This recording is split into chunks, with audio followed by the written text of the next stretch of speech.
Shalom jemaat Tuhan, kita masuk ke dalam surat terakhir dalam Wahyu pasal 3, surat Tuhan kepada jemaat di Laodikia. Saya berikan judul Hidup Rohani yang Suam-suam, Wahyu 3 ayat 14 sampai 22. Mari kita berdoa. Mohon Roh Kudus urapi hambamu, sensor tutupkan sikap hambamu, sehingga hambamu layak menjadi juru bicaralah. Berfirmanlah kepada kami lewat lidah hambamu, dalam nama Tuhan Yesus. Amin. Hidup rohani yang suam-suam, kita akan baca dalam Wahyu 3 ayat 14 sampai 22. Dikatakan sebagai berikut. Dan tuliskanlah kepada malaikat jemaat di Laodikia, inilah firman dari Amin, saksi yang setia dan benar, permulaan dari ciptaan Allah. Aku tahu segala pekerjaanmu. Engkau tidak dingin dan tidak panas, alangkah baiknya jika engkau dingin atau panas.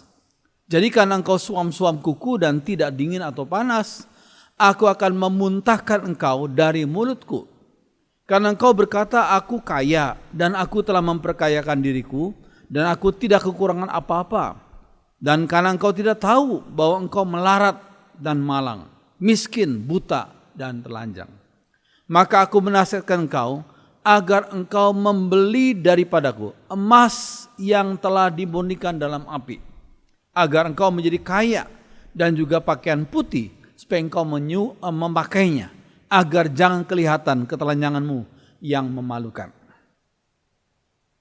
Kita baca ayat 18b sampai 22. Dan lagi minyak untuk melumas matamu supaya engkau dapat melihat. Barang siapa kukasihi, ia kutegur dan kuhajar. Sebab itu relakanlah hatimu dan bertobatlah. Lihat, aku berdiri di muka pintu dan mengetok. Jikalau ada orang yang mendengar suaraku dan membukakan pintu, aku akan masuk mendapatkannya, dan aku makan bersama-sama dengan dia, dan dia bersama-sama dengan aku. Barang siapa menang, ia akan kududukan bersama-sama dengan aku di atas tahtaku. Sebagaimana aku pun telah menang dan duduk bersama-sama dengan Bapakku di atas tahtanya. Siapa bertelinga, hendaklah ia mendengarkan apa yang dikatakan Roh kepada jemaat-jemaat. So sekalian, kalau kita baca surat terakhir ini, kita akan mendapati beberapa hal yang sangat penting. So sekalian, dalam surat ini, surat kepada Laodikia, tidak ada satu kali pun Tuhan memuji jemaat Laodikia. Kita melihat 6 jemaat yang lain, Tuhan masih puji mereka. Walaupun ada kelemahan, tetapi Laodikia tidak satu kali pun Tuhan memuji jemaat Laodikia. Berarti ada kesalahan besar yang terjadi pada diri mereka. Lalu sekalian, sebelum kita mempelajari lebih lanjut, kita perlu tahu latar belakang sejarahnya. Kota Laodikia didirikan tahun 250 sebelum Masehi oleh raja bernama Antiochus dari Syria. Dan diberi nama dari istrinya yang dia kasihi, yaitu Laudis. Ini kira-kira orangnya seperti ini, ya. Dan ini istrinya, ya, Laudis. Terus sekalian, mungkin ini adalah bintang film yang memainkan peran sebagai Antiochus dari Syria dan Laodisi. Nah sekalian, Sir W.M. Ramsay berkata, hanya butuh kedamaian untuk membuat Laodikia menjadi pusat komersial dan finansial. Hanya butuh kedamaian untuk menjadikan Laodikia sebagai pusat komersial dan finansial. Berarti kota ini sebenarnya berpotensi, cuma perlu kedamaian. Terus sekalian, damai tersebut yang didambakan tuh didapat dari dominasi kerajaan Romawi pada waktu itu. Pada kondisi berubah-ubah, Laodikia hanya sebagai kota kecil. Namun ketika damai dari kerajaan Romawi datang, Laodikia menjadi suatu kota yang terkenal. Laodikia punya beberapa karakteristik yang dapat dilihat dari surat yang ditulis ini. Apa itu karakteristiknya? Yang pertama, Laodikia sebagai pusat perbankan dan finansial pada waktu itu. Pusat perbankan dan finansial waktu itu. Lalu sekalian, seorang bernama Marcus Tullius Cicero, seperti yang sudah lihat dalam gambarnya ini, mengadakan perjalanan di Asia Kecil. Dia memuji Laodikia sebagai kota terkaya di dunia yang dikenal pada waktu itu. Laodikia sebagai kota terkaya di dunia yang dikenal pada waktu itu. Pada tahun 61 Masehi, Laodikia hancur oleh gempa bumi. Namun penduduknya menolak bantuan dari pemerintah Romawi. Di beberapa kota pemerintah Romawi menawarkan bantuan, tapi Laodikia menolak. Kenapa demikian? Mereka ingin berdikari, mereka mampu, mereka punya harta. Ya. Dengan berdikari mereka membangun kembali kota mereka yang hancur. Sekalian, demikian laporan sejarawan Romawi yang bernama Cornelius Tacitus. Yang melaporkan bahwa penduduk Laodikia yang menolak bantuan dari Romawi bukan karena mereka benci, tapi mereka ingin menunjukkan bahwa mereka mampu membangun kembali kota yang hancur karena gempa itu. Tidak aneh, penduduk Laodikia bangga, dia proud, mereka bangga karena mereka kaya dan menganggap tidak perlu apa-apa. Bahkan mereka tidak rasa perlu pertolongan Allah. Nah ini repotnya. Karena mereka kaya, mereka mampu, dan mereka rasanya nggak perlu pertolongan Allah. Sombongnya mereka ini. Ya. Ada sebagian penafsir berkata, makna kata Laodikia berarti the people speak. Rakyat berbicara atau the people rule. Rakyat memerintah. Itu makna kata Laodikia. For you say I'm rich. Kamu berkata kami sudah kaya. I have prospered. Saya makmur. And I need nothing. Saya tidak butuh apa-apa. The sources of Laodikia's pride, sumber kesombongan Laodikia adalah the banking industry, industri banking, the textile industry, ya industri tekstil, dan the medical school, ada sekolah medis. Mari kita lihat hal-hal ini. Lalu sekalian, yang kedua, Laodikia pada waktu lalu sebagai pusat produksi pakaian. Domba yang dipelihara terkenal dengan kulit yang halus, ungu gelap, dan mengkilap seperti contoh dalam gambar ini. Ya. Laodikia bangga dengan jubah yang mereka produksi. Namun tanpa disadari mereka telanjang di hadapan Allah. Di hadapan manusia mereka bangga dengan pakaian mereka, tapi di hadapan Allah mereka telanjang. Dalam tanda kutip ya. Kenapa demikian? Makanya dalam ayat 17b pasal 3 Wahyu itu, dan karena engkau tidak tahu di hadapan Tuhan, ya manusia tidak tahu apa yang Tuhan tahu, ya, dan karena engkau tidak tahu bahwa engkau melarat, malang, miskin, buta dan telanjang. Ini yang Tuhan katakan, ya, apa yang Tuhan lihat. Apa salah satu penyebab utama kegagalan jemaat Laodikia? Apa sih penyebab utama? Ya, salah satunya penyebab utama dari kegagalan rohani jemaat Laodikia. Sekalian dalam Kolose 4 ayat 16 sampai 17, 16 ayat 17 dikatakan, dan bila surat ini telah dibacakan di antara kamu, usahakanlah agar dibacakan juga di jemaat Laodikia, kata Paulus. Dan supaya surat yang untuk Laodikia dibacakan juga kepada kamu. Dan sampaikanlah kepada Arkhipus. Siapa nih Arkhipus? Pasti pimpinan daripada jemaat Laodikia, bishopnya. Ya. Dan sampaikan kepada Arkhipus, perhatikanlah agar pelayanan yang kau terima dalam Tuhan kau jalankan sepenuhnya. Ini teguran Rasul Paulus. Dia menegur, rupanya Arkhipus tidak melayani dengan baik, ya, sehingga ditegur seperti itu.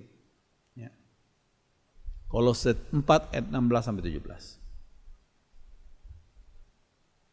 Kemungkinan Arkhipus sebagai pemimpin gereja Laodikia telah gagal melaksanakan pelayanannya dengan baik, sehingga perlu diingatkan oleh Rasul Paulus. Ingat, surat Kolose ditulis sekitar 30 tahun sebelum kitab Wahyu ditulis oleh Rasul Yohanes.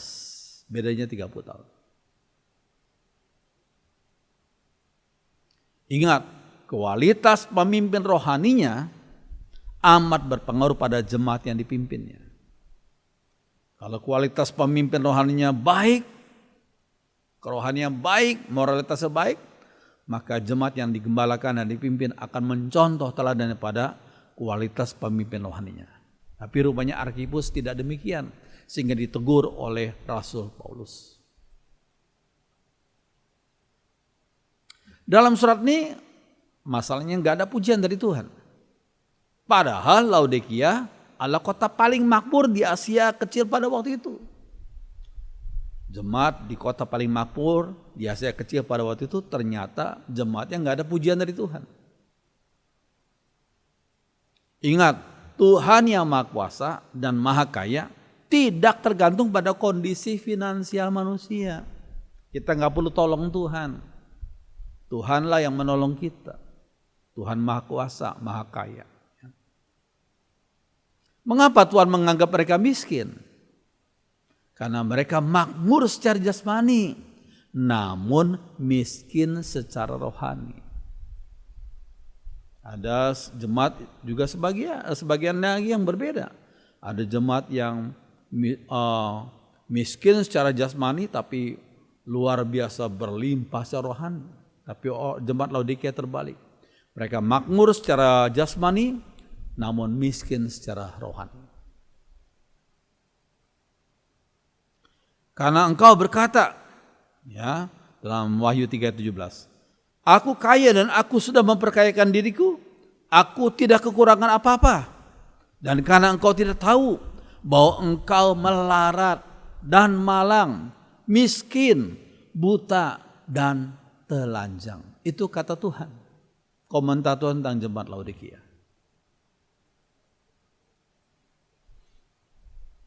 Ingatlah, apa yang dilihat oleh Tuhan tidak sama dengan apa yang dilihat oleh manusia. Kita lihat dalam 1 Samuel 16 ayat 7. Dikatakan bukan yang dilihat manusia, yang dilihat Allah. Manusia melihat apa yang di depan mata, tapi Tuhan melihat hati. Jadi dalam 1 Samuel 16 ayat 7. Nah, Laodikia terkenal karena kekayaannya. Yang pertama, pada waktu itu Laodikia sebagai pusat perbankan. Mereka bangga karena dapat membangun sendiri kota mereka yang sempat kena gempa itu, seperti yang tadi saya sudah sampaikan, tahun 61 Masehi. Namun di hadapan Tuhan, mereka tuh miskin dan melarat. Wah, mereka kaget sekali, bukan? Di hadapan Tuhan, mereka yang sombong itu, di hadapan Tuhan mereka tuh miskin dan melarat saja. Karena engkau berkata, aku kaya dan aku telah memperkayakan diriku, dan aku tidak kekurangan apa-apa. Dan karena engkau tidak tahu bahwa engkau melarat dan malang, miskin, buta dan telanjang. Pasal 3:17. Nah, ayat 18 dikatakan perintah Tuhan. Beli emas yang telah dimurnikan dalam api. Maksudnya apa? Ini adalah emas yang dimurnikan dalam api, maksudnya iman yang tahan diuji. 1 Petrus 1 ayat 7 dikatakan, maksud semuanya itu ialah untuk membuktikan kemurnian imanmu yang jauh lebih tinggi nilainya daripada emas yang fana, yang diuji kemurniannya dengan api. Tantangan, kesulitan, aniaya bahkan itu seperti iman kita diuji dengan api. Sehingga kamu memperoleh puji-pujian. Siapa yang memuji? Ya Tuhan. Dan kemuliaan dan kehormatan pada hari Yesus Kristus menyatakan dirinya. Pada hari kedatangan Yesus yang kedua ya. Sekalian, Laodikia terkenal karena kekayaannya. Pada waktu itu mereka adalah sebagai pusat tekstil tenunan.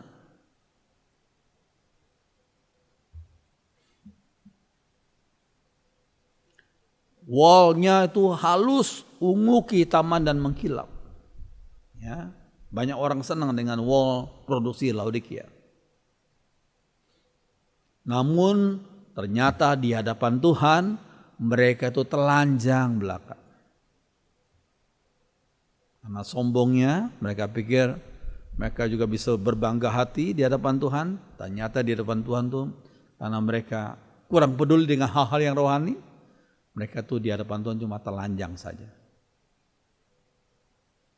Perintah Tuhan adalah untuk mereka beli pakaian putih. Pakaian putih. Ini lambang keindahan dan kesucian karakter umat Tuhan. Ya, pakaian putih ini adalah bahasa simbolis. Itu lambang keindahan dan kesucian karakter umat Tuhan. Nah, Laodikia terkenal karena kekayaannya. Yang ketiga adalah sebagai pusat obat. Kan juga ada sekolah kedokteran di sana. Apa itu? Obat apa? Salep. Salep sebagai obat telinga dan mata. Itu yang terkenal dari Laodikia pada waktu itu. Namun di hadapan Tuhan dikatakan mereka tuh buta. Walaupun mereka memproduksi salep mata dan telinga, tapi di hadapan Tuhan tuh mereka buta. Ayat 17. Perintah Tuhan adalah agar mereka membeli minyak untuk melumas mata rohani yang buta. Terus sekalian, apa yang dilihat manusia tidak sama dengan apa yang dilihat oleh Tuhan. Tuhan melihat sampai kedalaman hati seseorang. 2 Korintus 4 ayat 4 dikatakan, yaitu orang-orang yang tidak percaya, yang pikirannya telah dibutakan. Pikiran telah dibutakan oleh ilah zaman ini. Sehingga mereka tidak melihat cahaya Injil tentang kemuliaan Kristus yang adalah gambaran Allah. Yaitu apa yang dikatakan oleh Rasul Paulus. Pikiran telah dibutakan. Nah, tragedi jemaat Laodikia apa? Itu terdapat dalam ayat 20. Lihat, kata Tuhan, aku berdiri di muka pintu dan mengetok. Jikalau ada orang yang mendengar suaraku dan membukakan pintu, aku akan masuk mendapatkannya dan aku makan. Dalam bahasa Yunani, daineso. Aku akan makan bersama-sama dengan dia dan ia bersama-sama dengan aku. Nah, ayat ini seringkali dipakai oleh sebagian orang sebagai ayat penginjilan. Tapi konteks aslinya tidak demikian. Ya. Konteks awalnya yaitu kitab Wahyu pasal 3 ini. Ayat ini untuk gereja di Laodikia. Bukan untuk PI, bukan untuk penginjilan. Persekutuan umat Tuhan di Laodikia sudah sangat renggang. Persekutuan umat Tuhan dengan Tuhannya sudah sangat renggang. Sehingga posisi Tuhan disebut sebagai berada di luar. Dikatakan, lihat aku berdiri buka pintu dan mengetok. Karena persekutuan umat Tuhan di Laodikia itu sudah begitu renggang. Begitu jauh dari Tuhan yang Maha Kasih dan Juru Selamat mereka. Tuhan sebagai kepala gereja tidak dilebarkan lagi dalam segala urusan gereja dan pribadi mereka. Wah, ini suatu hal yang sungguh menyedihkan. Tuhan sebagai kepala gereja tidak dilibatkan lagi dalam segala urusan gereja dan pribadi mereka.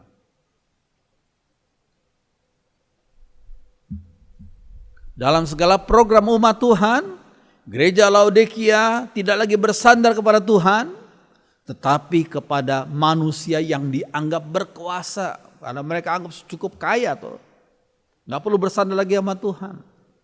Manusia sudah dianggap cukup kuasa, dianggap punya kuasa dan bersandar pada materi yang dianggap mampu untuk menolong. Nggak perlu bersandar pada Tuhan, cukup bersandar pada materi saja. Sehingga Tuhan yang juru selamat, Tuhan sebagai kepala gereja berada di luar pintu dan mengetok pintu. Satu hal yang sungguh menyedihkan, tragedi. Ya. Tragedi besar, Tuhan yang seharusnya menjadi kepala gereja, sekarang ia berada di luar. Tragedi besar. Kerohanian umat gereja Laodikia yang sedang terjadi adalah mereka suam-suam. Mereka suam-suam. You make me want to vomit. Kamu telah membuat aku ingin muntah. Ya, lihat gambar ini. Sekalian, dalam pasal 3 ayat 15 sampai ayat 16 dikatakan, kata Tuhan, aku tahu segala pekerjaanmu, engkau tidak dingin dan tidak panas. Alangkah baiknya jika engkau dingin atau panas. Jadi karena engkau suam-suam kuku, dalam bahasa Yunani adalah kliaros, suam-suam kuku, dan tidak dingin atau panas, aku akan memuntahkan engkau dari mulutku. Ya, ini suatu hal yang tragis. Jemaat Tuhan, ya, telah membiarkan Tuhan berada di luar. Dan mereka bersandar pada kekayaan mereka sendiri saja. Saya pikir ini bukan hanya terjadi di Laodikia, tapi di sebagian gereja yang dimana jemaatnya sudah cukup kaya, cukup mampu secara materi, sehingga mereka pikir, kami nggak perlu lagi Tuhan. Tuhan Yesus yang kepala gereja berada di luar dan mengetok pintu. Dingin itu dalam bahasa Yunani adalah sukros, dingin sampai beku. Panas itu dalam bahasa Yunani zestos, gitu, panas sampai mendidih. Tapi suam-suam dalam bahasa Yunani adalah kliaros. Inilah kondisi gereja Laodikia. Pengabdian yang tanggung-tanggung dan sikap yang mendua hati sering menghambat berbagai tugas dan pekerjaan Tuhan. Pengabdian yang tanggung-tanggung dan sikap mendua hati.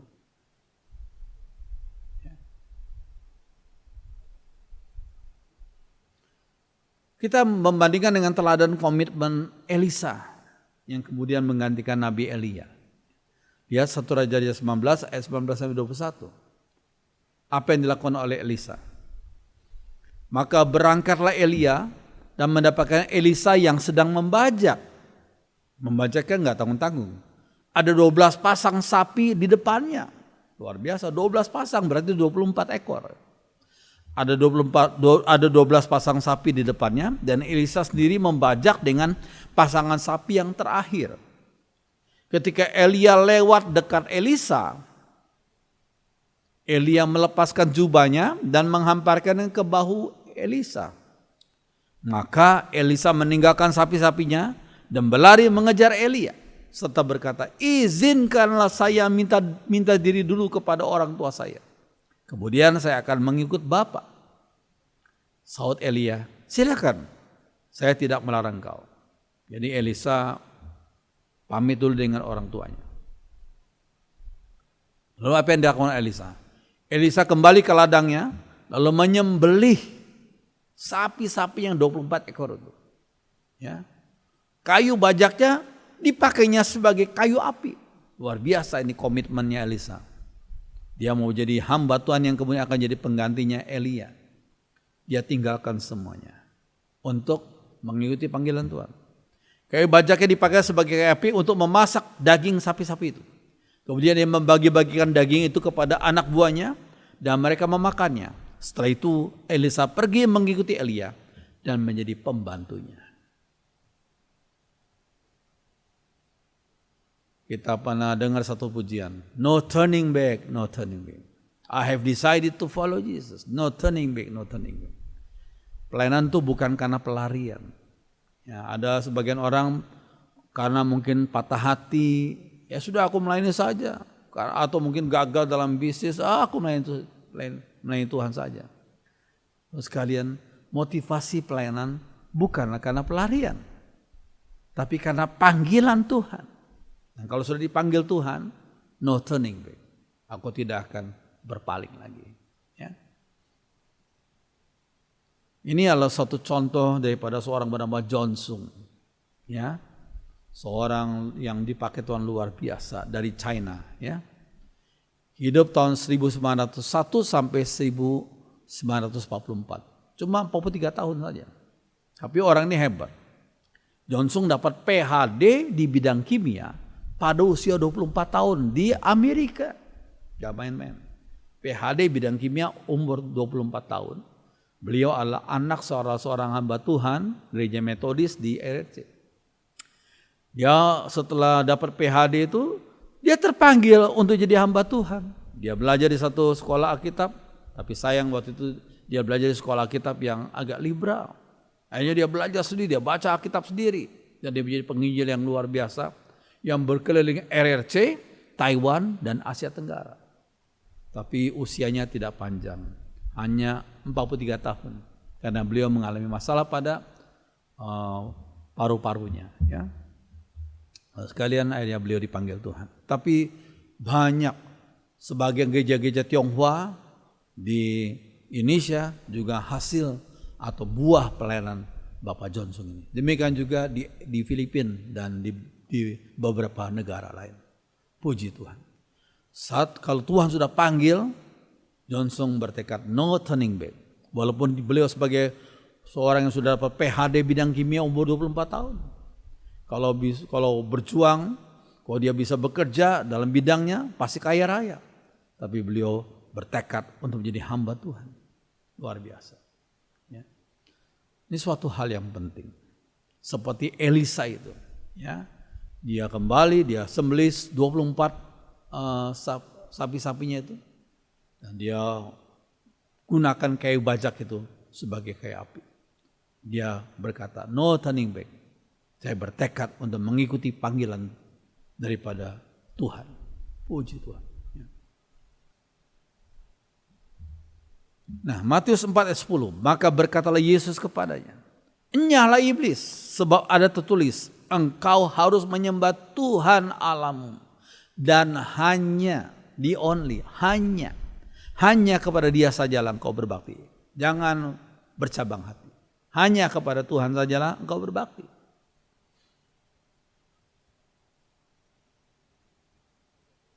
Matius 6 ayat 24.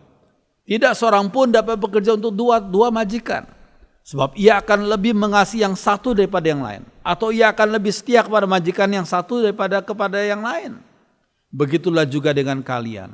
Kalian tidak dapat bekerja untuk Allah dan untuk harta benda juga. Jadi harus fokus. Nggak boleh double mind. Seperti gambar ini. Ya, terpecah. Tidak. Tapi hanya fokus. Sinar laser begitu kuat karena fokus. Ya. Sinar laser bisa dipakai untuk mengoperasi batu ginjal, ya, atau operasi yang lainnya. Ya. Itu karena fokusnya.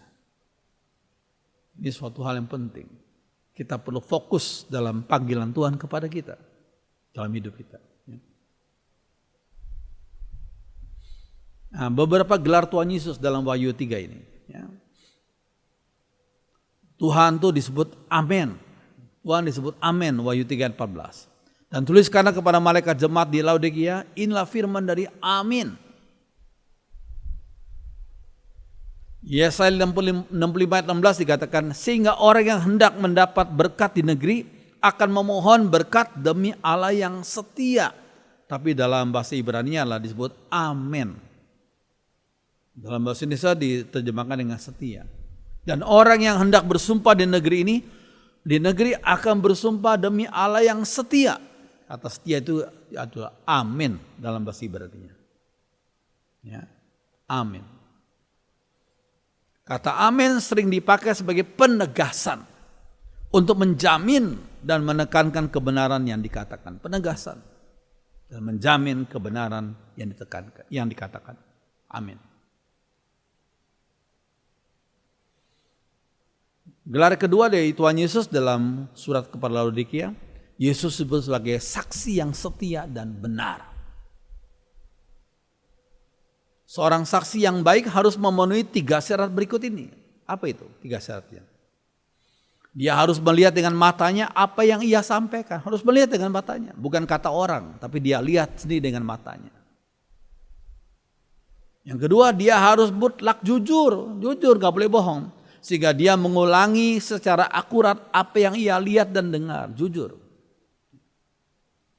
Dia harus punya kemampuan untuk menceritakan apa yang harus ia sampaikan. Dia mampu menceritakan apa yang harus dia sampaikan, yang dia lihat itu. Tuhan Yesus dapat memenuhi 3 syarat di atas. Makanya Tuhan Yesus disebut sebagai saksi yang benar. Dia qualified mengatakan tentang pribadi Allah Bapa. Karena ialah sang firman Allah yang datang dari surga. Yang melihat Allah Bapa. Perkataannya dapat dipercayai. Karena pasti benar dan ia sangat mampu menceritakan apa yang harus ia sampaikan. Dapat dipercayai. Puji Tuhan. Kita pun sebagai hamba Tuhan harus mengikuti teladan daripada sang saksi yang benar itu, yaitu Yesus itu.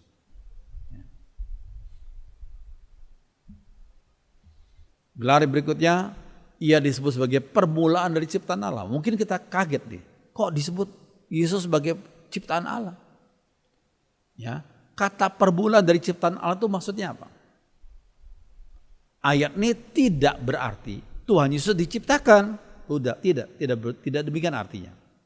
Karena Tuhan Yesus adalah sang logos, firman itu. Pribadi yang menciptakan dan bukan diciptakan. Lihat Yohanes 1 dan Kejadian 1, jelas itu. Kata Kejadian 1 ayat 3, berfirmanlah Allah.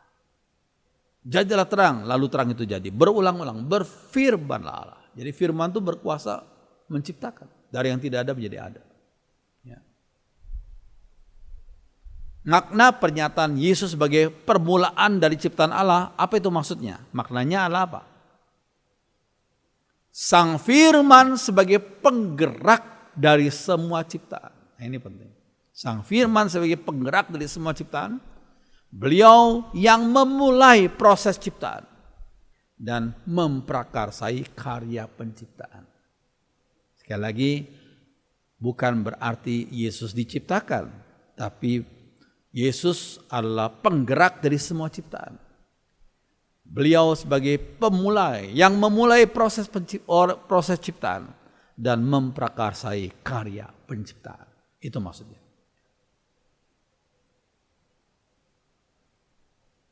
Ya, teguran dan hajaran sebagai tanda kasih. Pasal 3:19, barang siapa ku kasihi, ia ku tegur dan ku hajar. Sebab itu relakanlah hatimu dan bertobatlah. Yang dikasihi Tuhan malah ditegur dan dihajar. Relakan hatimu dan bertobatlah. Ibrani 12 ayat 6. Sebab Tuhan menghajar setiap orang yang dikasihinya. Kalau yang dikasihi yang menyeleweng dihajar oleh Tuhan. Dan ia mencambuk setiap orang yang diakuinya sebagai anaknya. Ini penting. Tuhan tidak memanjakan seorang. Kalau memang jalannya keliru orang itu, ya ditegur oleh Tuhan. Dihajar. Ya. Agar orang itu bisa bertobat. Untuk kebaikan orang itu. Ya. Supaya orang itu tidak binasa. Kata disiplin, ini bagus. Kata disiplin berkaitan dengan kata disciple. Artinya murid. Jadi disiplin berkaitan dengan disciple artinya murid. Maksudnya murid kebenaran. Kalau kita keliru, Tuhan siap mendisiplin kita. Supaya kita menjadi murid-murid kebenaran. Puji Tuhan. Janji pahala dari Tuhan. Wahyu 3:21. Mereka yang menang akan kuizinkan duduk di tahtaku bersamaku. Yang menang, ya, akan kuizinkan duduk di tahtaku bersamaku. Duduk di tahtaku bersamaku. Sama seperti aku sendiri pun sudah menang dan sekarang duduk bersama Bapakku di tahtanya. Terus sekalian supaya kita ngerti, ini tahta dalam kerajaan di timur, ya, bukan di barat ya. Kerajaan di timur pada waktu itu ini seperti ini kursinya. Jadi kalau di barat kursi kerajaan itu satu tunggal, tapi di timur tidak. Ya, ini ada kursi sendiri. Ya, kalau dikatakan kuizinkan duduk di tahtaku bersamaku, ya seperti gini. Ya, maksudnya apa? Nah, hanya pahlawan yang menang perang. Hanya pahlawan yang menang perang diizinkan duduk di sebelah raja. Nah ini. Kalau orang jemaat Laodikia menang dalam peperangan rohani, mereka akan didudukan di sebelah raja segala raja. Itu Tuhan. Biar kita pun seperti itu. Kita rindu, kita sebagai orang-orang umat, sebagai orang Kristen, umat Tuhan. Kita menang perang rohani.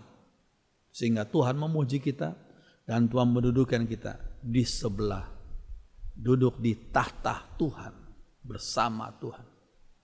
Sekalian, biarlah firman Tuhan jadi berkat bagi kita semua. Mari jemaat Tuhan kita berdiri, kita nyanyikan lagu ini bersama-sama. Ku mau cinta Yesus selamanya.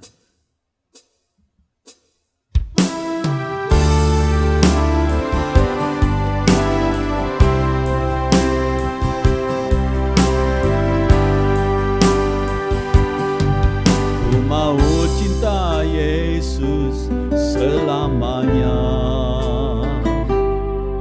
Ku mau cinta Yesus selamanya.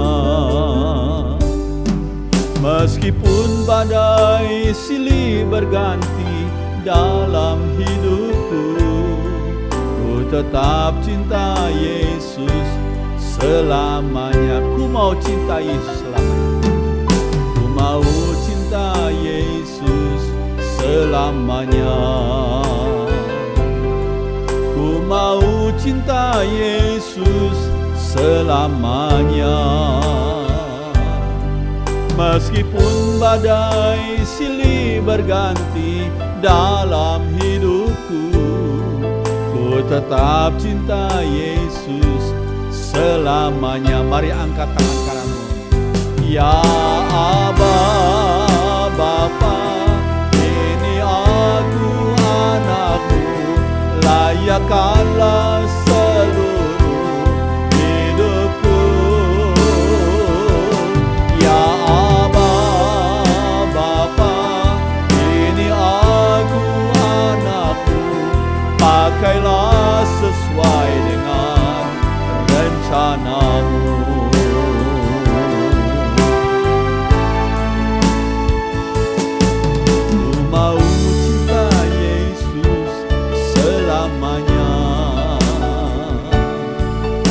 Mau cinta Yesus selamanya.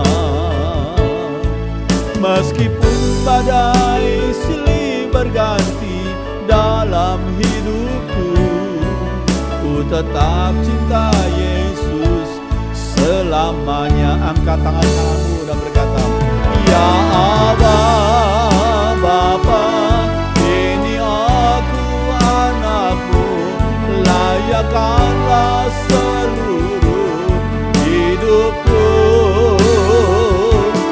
Ya Aba, Bapa, ini aku anakmu, pakailah sesuai dengan rencanamu. Ya Aba, Bapa, Ya Aba, Bapa, ini aku anakmu, layakkanlah seluruh hidupku.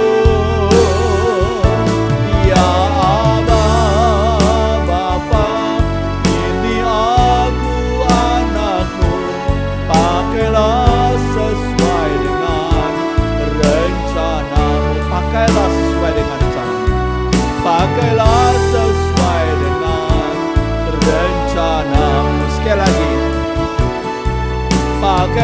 sesuai dengan rencanamu.